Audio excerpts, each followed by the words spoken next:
برادران اہل سنت، خردگان نگاہ محبت، باوقار بزرگان ملت، السلام علیکم ورحمۃ اللہ تعالی وبرکاتہ۔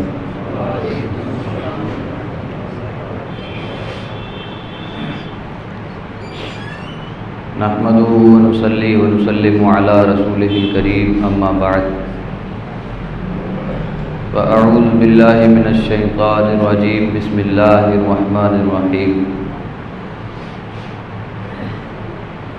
الا ان اولیاء اللہ لا خوف علیہم ولا هم يحزنون الذین آمنوا وكانوا يتقون لهم البشرى في الحیاة الدنیا وفي الآخرة لا تبدیل لکلمات اللہ ذلك هو الفوز العظیم۔ آمنت باللہ صدق اللہ العظیم وبلغنا رسوله النبی الامین الکریم الرؤوف الرحیم، ونحن على ذلك لمن الشاہدین والشاکرین والحمد للہ رب العالمین۔ یا خدا بہر جناب مصطفیٰ امداد کن، یا رسول اللہ از بہر خدا امداد کن، یا شہید کربلا یا دافع کرب و بلا، گل رخا شہزاد گلگوں قبا امداد کن۔ غوث اعظم بمن بے سر و سامہ مدد قبلہ دی، مدد کعبہ ایما مدد، بگرداب بلا افتاد کشتی مدد کن، یا معین الدین چشتی۔ دل کی عطا گہرائیوں کے ساتھ نبی پاک صاحب الاولاق سیاح افلاق باعث تخلیق کائنات، اللہ کے محبوب دانہ غیوب منزہ عن العیوب حضور احمد مجتبی محمد مصطفیٰ صلی اللہ تعالی علیہ وعلا آلہ وبارک وسلم کے دربار دربار میں درود و سلام کا نذرانہ عقیدت پیش کر لیجئے۔ اللہم صلی علی سیدنا و مولانا محمد معدن الجود والکرم وعلیہ وبارک وسلم صلاۃ و سلاما علیک یا رسول اللہ۔ عقل ہوتی تو خدا سے نہ لڑائی لیتے، یہ گھٹائیں اسے منظور بڑھانا تیرا۔ برادران ملت، میں نے قرآن مجید کی مشہور و معروف آیت کریمہ تلاوت کی، جس میں رب تبارک و تعالی اپنے محبوب بندوں کی شان کو باور کرنا چاہتا ہے۔ کلام مجید کے اندر جا بجا اللہ نے اپنے چہیتے بندوں کی شان کو بیان فرمایا ہے۔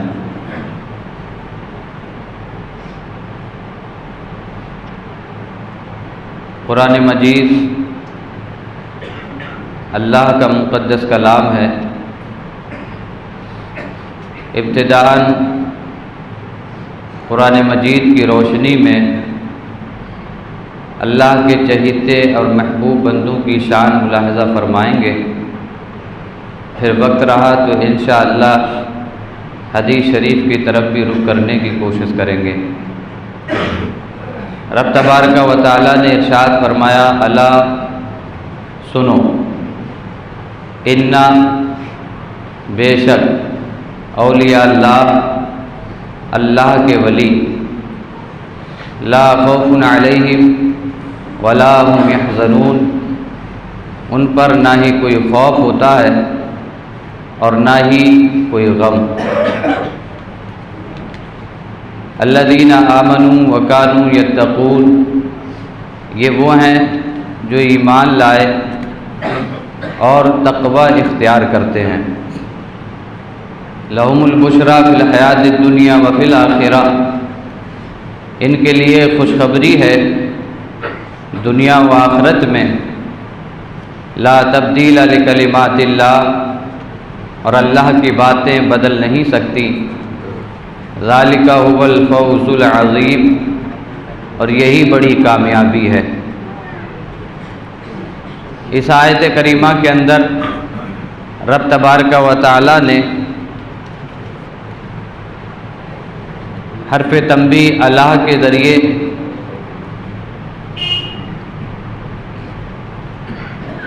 شروعات فرمائی اور فرمایا الا، خبردار۔ حرف تنبیہ اس وقت استعمال کیا جاتا ہے جب کسی کو یہ بتانا ہو کہ میں جو بات کہنے جا رہا ہوں یہ بہت ہی اہمیت کی حامل ہے، یا پھر الا میں ایک حکمت یہ ہوتی ہے کہ کسی کو بات کہنے سے پہلے خبردار کیا جاتا ہے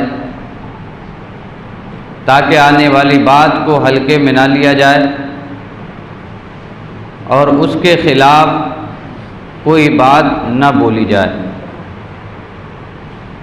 تو رب نے فرمایا الا، یہاں دو فائدے ہیں۔ ایک تو آنے والی بات کی اہمیت بتانا ہے کہ انسنی مت کر دینا، بے توجہی میں نہ سننا، بلکہ الا، خبردار ہو کر کے سنو، غور سے سنو، توجہ کے ساتھ سنو۔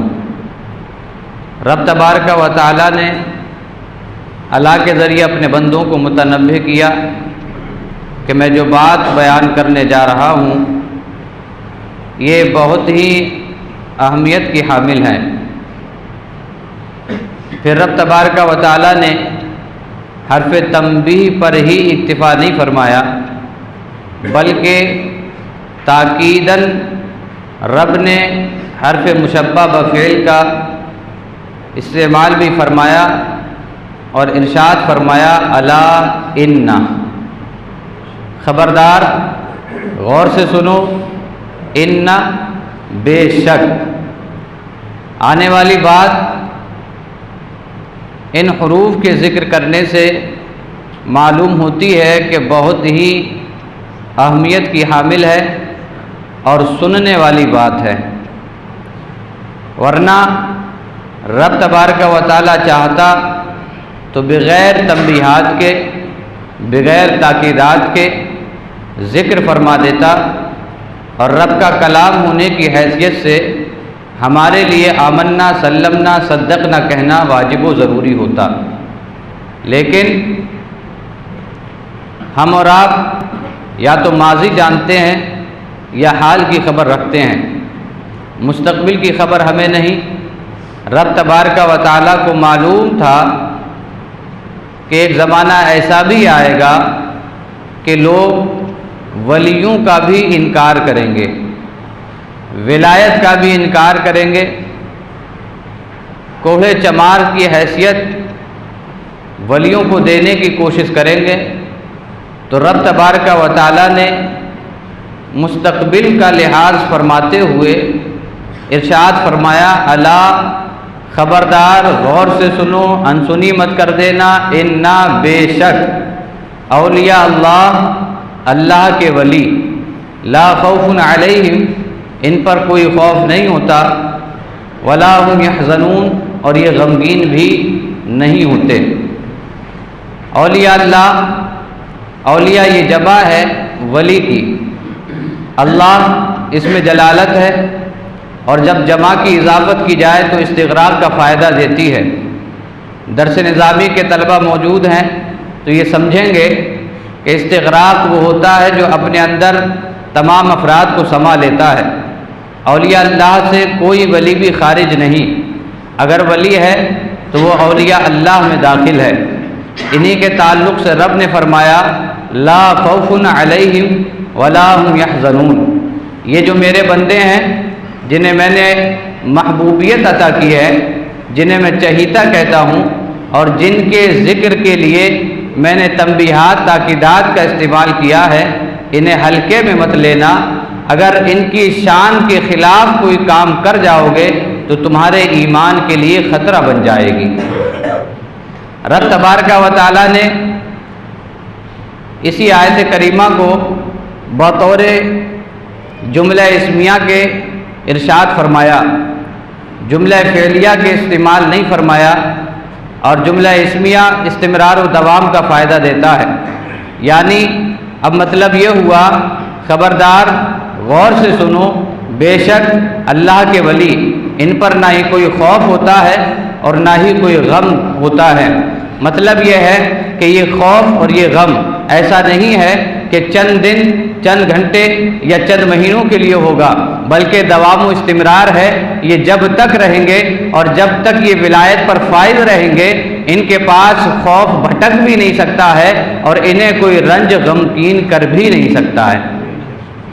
رب تبارک و تعالیٰ کے اس کلام کی روشنی میں اللہ کے ولیوں کی شان معلوم ہو گئی کہ یہ وہ بندے ہیں کہ اللہ نے انہیں ایسا بے خوف اور بے غمگین بنایا ہے کہ کوئی بھی کتنا ہی خوف و ہراس پھیلائے، کوئی بھی کتنا ہی رنج و تکلیف میں مبتلا کرنے کی کوشش کرے، لیکن یہ نہ کبھی غمگین ہوتے ہیں اور نہ ہی انہیں کبھی خوف ستاتا ہے۔ رب تبارک و تعالیٰ نے اپنے بندوں کی شان بیان کر کے پھر اپنے بندوں کی دو نشانیاں بیان فرمائیں۔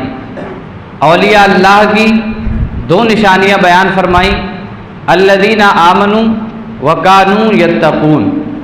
یہ وہ لوگ ہیں جو ایمان لائے اور تقوی اختیار کرتے ہیں۔ اب یہاں سے یہ بات معلوم ہوئی کہ ولی وہ ہے جو ایمان والا بھی ہو اور متقی بھی ہو۔ ایسا نہیں ہو سکتا کہ صرف ایمان والا ہو اور متقی نہ ہو ولی بن جائے گا۔ ولی ہونے کے لیے دو شرطیں ہیں۔ پہلی شرط یہ کہ وہ ایمان والا ہو، دوسری شرط یہ ہے کہ وہ متقی ہو، پرہیزگار ہو، تقوی شعار ہو۔ یہاں سے یہ معلوم ہوا کہ آج کل جو اپنے آپ کو ولایت کا ٹیگ دینے کی ناجائز کوشش میں لگے ہوئے ہیں، ان کے لیے یہ سبق ہو گیا کہ وہ ولی اس وقت تک نہیں بن سکتے جب تک کہ ایمان کے ساتھ ساتھ ان کے دامن میں تقوی کی دولت نہ آ جائے۔ ایمان ما جاء بہ النبی صلی اللہ علیہ وسلم، جو کچھ حضور صلی اللہ علیہ وسلم لے کر کے آئے اس کو ماننا، یہ ایمان کہلاتا ہے۔ تقوی ہر وہ کام کرنا جس سے رب تبارک و تعالی راضی ہو، اور ہر اس کام سے رک جانا جس سے رب تبارک و تعالی ناراض ہو۔ یعنی جن کاموں کا رب نے حکم دیا وہ کام کرنا، اور جن سے رک جانے کا حکم دیا ان سے رک جانا، یہ تقوی کہلاتا ہے۔ اب آپ اس تھوڑی سی تقریر کی روشنی میں اگر اپنے ارد گرد نظر دوڑائیں گے تو بہت سے بابوں کا، بہت سے بابے کا آپ کو سفید اور کالا سب کھل کر کے سامنے آئے گا۔ آج کچھ لوگ مارکیٹ میں ایسے ہیں جو اپنے آپ کو ولی گھوشت کرنے کے لیے بہت لمبی لمبی محفلیں سجانے کی ناجائز کوششیں کر رہے ہیں، جو ان کی ناتمام ہوتی ہوئی دکھائی دے رہی ہیں۔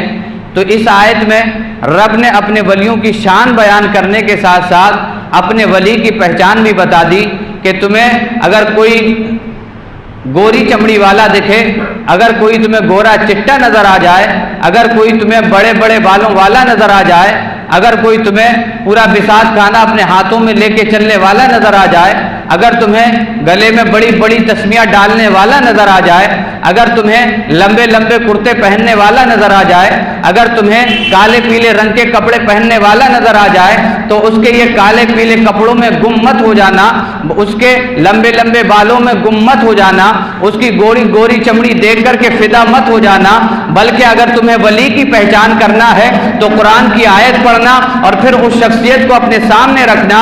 قرآن ولی کی پہچان بتا رہا ہے، الذین آمنوا وکانوا یتقون۔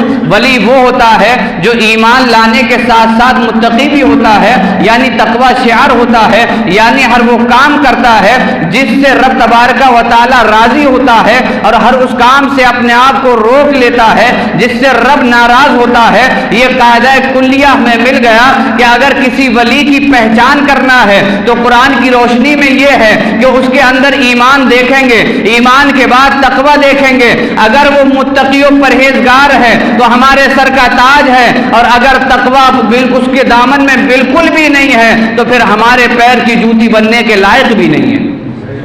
یہ قرآن کی روشنی میں آپ کو فلسفہ سمجھا دیا، اور یہ قانون، یہ قاعدہ کلی آپ کو مل گیا کہ ہر کسی گورے چمڑی والے کو ولی مت کہہ دینا، ہر کسی کو دیکھ کر ولی گھوشت کرنے کی کوشش مت کرنا. اگر آپ کا پیر بھی ہے تو تھوڑا سوچ سمجھ کے کہنا، کہیں ایسا نہ ہو کہ قرآن کے خلاف چلے جائیں. پیر بننا آسان ہے، ولی بننا بہت مشکل ہے. ہر مارکیٹ میں پیر مل جائیں گے لیکن ولی کہیں کہیں ملتے ہیں. ولی بننے کے لیے تقویٰ اختیار کرنا پڑتا ہے، اور پیر بننے کے لیے آج کے دور میں تقویٰ اختیار کرنے کی ضرورت نہیں ہے. آپ صرف 10-12 تسبیحیں ڈال لیں، اپنے دونوں ہاتھوں کی 10 انگلیوں میں 10-10 انگوٹھیاں پہن لیں، آپ نے بال لمبے کر لیں، کسی اچھے اور گہرے رنگ کا کرتا پہن لیں، لنگی پہنے یا نہ پہنے پھر بھی چلیں گے، پاجامہ ہو یا نہ ہو پھر بھی چلیں گے. کیونکہ مارکیٹ میں ہر ایسا شخص آپ کو مل جائے گا جو آپ کو خریدنے کے لیے تیار ہوگا، جو آپ کا مرید بننے کے لیے تیار ہوگا. یہ پرفتن دور ہے. آپ یہ اس دور میں ایک مثال کے ذریعے سمجھیں. یہ دور ایسا پرفتن دور ہے کہ آپ کوئی نیا عقیدہ لے کر کے مارکیٹ میں اتر جائیں، آپ کے پیچھے 10 آپ کو اتباع کرنے کے لیے آ جائیں گے. یہ ایسا دور ہے. لیکن ہمیں دیکھنا ہے کہ ہمارے ایمان کی حفاظت کیسے ہوگی. ہمیں دیکھنا ہے کہ ہمیں پیر کسے بنانا ہے. امام اہل سنت نے 4 شرطیں بیان کی پیر کی. وہ 4 شرطیں اگر پیر میں پائی جاتی ہوں تو باقاعدہ وہ پیر بن سکتا ہے، ورنہ وہ پیر نہیں ہو سکتا. پہلی شرط تو امام اہل سنت نے یہی بتا دی کہ کم سے کم وہ اتنا علم رکھتا ہو کہ اپنے مسائل کتابوں سے خود نکال سکے. غور کر لیں، ہے کوئی ایسا پیر؟ اگر ہے بھی تو آس پاس میں 2-3 مرید پڑھے لکھے لے کے چلتا ہے تاکہ مسئلہ ہل گئے تو بتا دیں. اور کچھ پیر تو بیچارے ایسے ہیں کہ کبھی پھنس جاتے ہیں نماز پڑھانے کے لیے تو پھر چونچائے پھرتے ہیں کہ اب میں کیسے بچوں، کیونکہ نماز پڑھانا آتی ہی نہیں ہے. لیکن سنی اتنے اندھ بھکت ہو چکے ہیں کہ بس کوئی اچھے کپڑوں میں دکھ جائے، بڑے بالوں میں دکھ جائے، گوری چمڑی والا دکھ جائے تو بس یہی ہمارا سب کچھ ہے. یہ پیر آپ کے سب کچھ نہیں ہو سکتے. پیر وہی پیر ہو سکتا ہے جو قرآن کی روشنی میں ہوگا. الذین آمنوا وکانوا یتقون کی تفسیر بن کے دکھائے گا. جب وہ متقی بن جائے گا تو نماز بھی پڑھے گا، متقی بن جائے گا سنتوں پہ عمل بھی کرے گا. جب وہ خود نمازی ہوگا تو اپنے مرید کو بھی نمازی بنا دے گا. لیکن حال الٹا ہے، مرید نمازی بھی ہو تو اب پیر ایسے ہیں کہ مرید ہونے کے بعد وہ مرید بھی نمازی نہیں رہتا. اب دلیل دیتے ہیں ہمارے پیر صاحب ہی نہیں پڑھتے تو ہم کیا پڑھیں گے. بخشش تو پیر صاحب کرائیں گے، بخشش پیر صاحب نہیں کرائیں گے. اقیم الصلاۃ یہ حکم عام ہے، چاہے مرید ہو چاہے پیر ہو. میدان محشر ہوگا، سب سے پہلا سوال عبادات میں نماز کا ہوگا. اب جس نے نماز پڑھی ہوگی وہ کامیاب ہو جائے گا، جس نے نہیں پڑھی ہوگی وہ ناکام ہو جائے گا. وہاں پیر اور مرید نہیں دیکھے جائیں گے. اگر کامیابی منحصر ہے میدان محشر میں تو وہ نماز پڑھنے پر منحصر ہے. یہ لوگ جن کی شان رب نے بیان فرمائی اور ان کی پہچان بتائی کہ ولی وہ ہوتا ہے جو ایمان کے ساتھ ساتھ متقی ہوتا ہے. تقوی کی میں نے ایسی جامع تعریف آپ کے سامنے پیش کی ہے کہ آپ اس کو یاد کر لیں گے تو بہت سے پیروں کا پردہ فاش کر سکتے ہیں. بہت سے پیروں کا. تقوی کہتے ہیں ہر وہ کام کرنا جس سے رب راضی ہو اور ہر اس کام سے رک جانا جس سے رب ناراض ہو. اب آپ غور کرتے جائیں، غور کرتے جائیں. موٹی موٹی مثالیں میں آپ کو دوں. ایک انگوٹھی پہننا چاندی کی 4.5 ماشا سے کم کی، 1 نگ کی سنت ہے. اس کے علاوہ خلاف سنت ہے، وہ تقوی میں نہیں آئے گی، تقوی کے خلاف ہے. اب اگر کسی کے ہاتھ میں چاندی کی ایک انگوٹھی کے علاوہ جو 1 نگ کی، اس پر بھی دھیان دیں، 1 نگ کی، بعض انگوٹھیوں میں کئی نگ ہوتے ہیں چھوٹے چھوٹے، تو ایسے نگ والی انگوٹھی بھی پہن کے نماز پڑھنا مکروہ تحریمی واجب الاعادہ ہے۔ میں کئی بار بتا بھی چکا ہوں، سمجھا بھی چکا ہوں اور ٹوکنے کی کوشش بھی کرتا ہوں، لیکن پھر بھی کئی نمازیوں کے ہاتھ میں کئی نگ والی انگوٹھی اور چھلے بھی نظر آتے ہیں۔ اس پہ غور کیجئے، میرا اپنا کوئی فائدہ نہیں ہے، آپ نماز پڑھ رہے ہیں، آپ کی نماز برباد ہو رہی ہے، اس پہ آپ غور کریں۔ تقوی یہ ہے کہ سنت پر پورا عمل کرے، تقوی یہ ہے کہ رب نے فرمایا نماز پڑھو تو نماز پڑھو، ایسا نہ ہو کہ نماز کی باری آئے تو کہے میں مکے میں پڑھتا ہوں، مدینے میں پڑھتا ہوں۔ جب صحابہ اکرام سے حضور نے فرمایا تو نبی پاک نے ارشاد فرمایا صلو کما رأیتمونی اصلی، جیسا مجھے نماز پڑھتے دیکھتے ہو ویسے ہی تم بھی نماز پڑھا کرو۔ حضور نے نہیں فرمایا کہ میں نماز پڑھتا ہوں لیکن تمہیں نظر نہیں آتی، حضور نے فرمایا رأیتمونی، مجھے جیسا نماز پڑھتے دیکھتے ہو، یعنی مجھے ہاتھ اٹھاتا دیکھتے ہو، ہاتھ باندھتا دیکھتے ہو، رکوع میں جاتا دیکھتے ہو، سجدے میں جاتا دیکھتے ہو، ایسے ہی تمہیں بھی نماز پڑھنا ہے۔ یہ نہیں کہنا کہ مکے میں پڑھنا ہے، مدینے میں پڑھنا ہے، یہ حضور نے فرمایا۔ اب جو اس پر عمل کرے وہ تقوی ہے، جو اس کے خلاف جائے وہ بے تقوی ہے، اور جو بے تقوی ہوتا ہے وہ ولی ہو ہی نہیں سکتا، اور جو ولی نہیں ہو سکتا تو اسے ولی گھوشت کرنے کی ناکام کوششیں نہ کی جائیں کہ ہمارا پیر ولی ہے، ہمارا فلاں پیر ولی ہے۔ پیر بھی اسی وقت بخشا جائے گا جب اس کے نامہ اعمال میں نمازیں لکھی ہوں گی۔ زیادہ ہلکے میں لینے کی کوشش نہ کی جائے کہ وہی نمازیں نہیں پڑھیں گے، بس پیر صاحب کا دامن تھام لیں گے۔ جہاں ہم مرید ہونے پہ زور دیتے ہیں وہی زور اس بات پر بھی دیا جائے کہ پیر بھی نمازی ہونا چاہیے، اور کم سے کم ایسا تو ہو کہ اپنے مسائل خود کتابوں سے نکال لے۔ تو رب نے فرمایا کہ یہ میرے ولی، میرے محبوب بندے وہ ہیں کہ جنہیں نہ کوئی خوف ہوتا ہے نہ کوئی غم ہوتا ہے، اور یہ وہ ہیں جو ایمان لائے اور تقوی اختیار کرتے ہیں۔ تقوی میں دوسری مثال، بال کندھے سے اوپر تک رہیں تو سنت ہے۔ حضور صلی اللہ علیہ وسلم کے بال مبارک کبھی کان کے اوپر تک، کبھی بیچ کان تک، کبھی کان کی لو تک، کبھی مڈھے سے اوپر تک، یہ حضور کے بال ایسے رہتے تھے۔ کندھے سے اوپر رہیں تو سنت ادا ہے، اور کندھے سے نیچے جائیں تو خلاف سنت ہے۔ اب چاہے وہ قلندر نام کا کوئی رکھے چاہے قلندر نام کا کوئی رکھے، جو سنت ہے وہ سنت ہے، جو شریعت ہے وہ شریعت ہے۔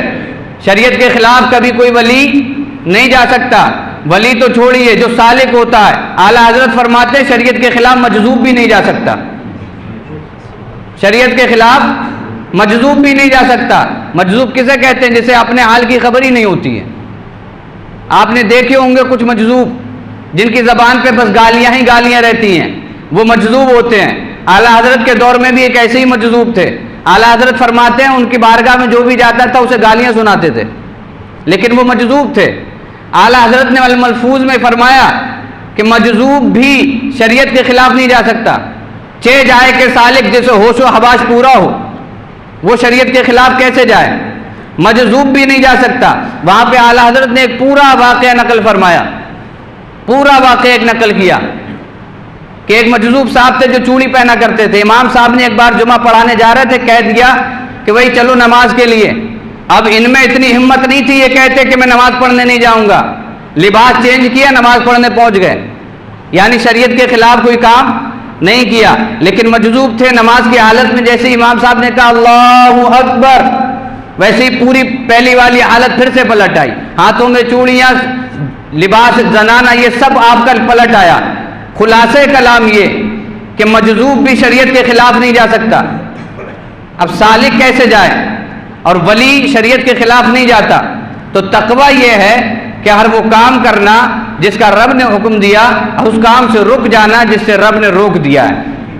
اب چاہے وہ قلندر کہے جاتے ہوں چاہے پلندر کہے جاتے ہوں، شریعت کے خلاف ہے تو وہ قلندر بھی نہیں ہو سکتا، کیونکہ جہاں مجذوب آ کر کے شریعت کے سامنے سر ٹیک دیتا ہے تو پھر یہ قلندر کیا چیز ہے؟ اور قلندر تم نے دیکھے ہی کہاں ہے، یہ تو بس ڈھونگ ہے، ڈھونگ۔ قلندر دیکھنا ہو تو کبھی ہماری تقریر سننا، پتہ لگے گا قلندر کسے کہتے ہیں۔ ایک قلندر تھا جسے مولانا روم کہا جاتا ہے، کبھی وقت ملے تو بتائیں گے۔ رب تبارک و تعالیٰ نے قرآن میں فرمایا لہم البشریٰ فی الحیات الدنیا وفی الآخرہ۔ وقت پورا ہوا، بس آیت کریمہ سن لیجئے۔ رب تعالیٰ نے اس آیت میں اپنے بندوں کی شان بیان فرمائی، نشانیاں بیان فرمائی۔ اب یہ بندے جو ایمان والے ہیں، تقوی والے ہیں، یعنی جو اللہ کے ولی ہیں، رب نے فرمایا لہم البشریٰ فی الحیات الدنیا وفی الآخرہ، انہی کے لیے اللہ نے خوشخبری دے رکھی ہے دنیا میں بھی اور آخرت میں بھی۔ لا تبدیل لکلمات اللہ، اللہ کی باتیں بدلتی نہیں ہیں، جو رب نے کہہ دیا سو کہہ دیا، جو کہہ دیا وہی ہو کر کے رہتا ہے، اور جو ان چیزوں پہ عمل کرنے لگتا ہے، جو تقوی اختیار کر لیتا ہے، جو ایمان لے آتا ہے، جو اللہ کا ولی بن جاتا ہے، ذالک هو الفوز العظیم، یہی بڑی کامیابی ہے۔ اب کامیاب ہونا ہے تو یا تو ولی بننے کی کوششیں کریں، تقوی اختیار کریں، ایمان کو مضبوط کریں، یا پھر کسی صادق اور سچے ولی کے دامن سے لپٹ جائیں، تاکہ اس کے دامن سے لپٹنے کے ساتھ ساتھ اللہ اس کے ساتھ ہمیں بھی جنت عطا فرما دے۔ عقل ہوتی تو خدا سے نہ لڑائی لیتے، یہ گھٹائیں اسے منظور بڑھانا تیرا۔ السلام علیکم۔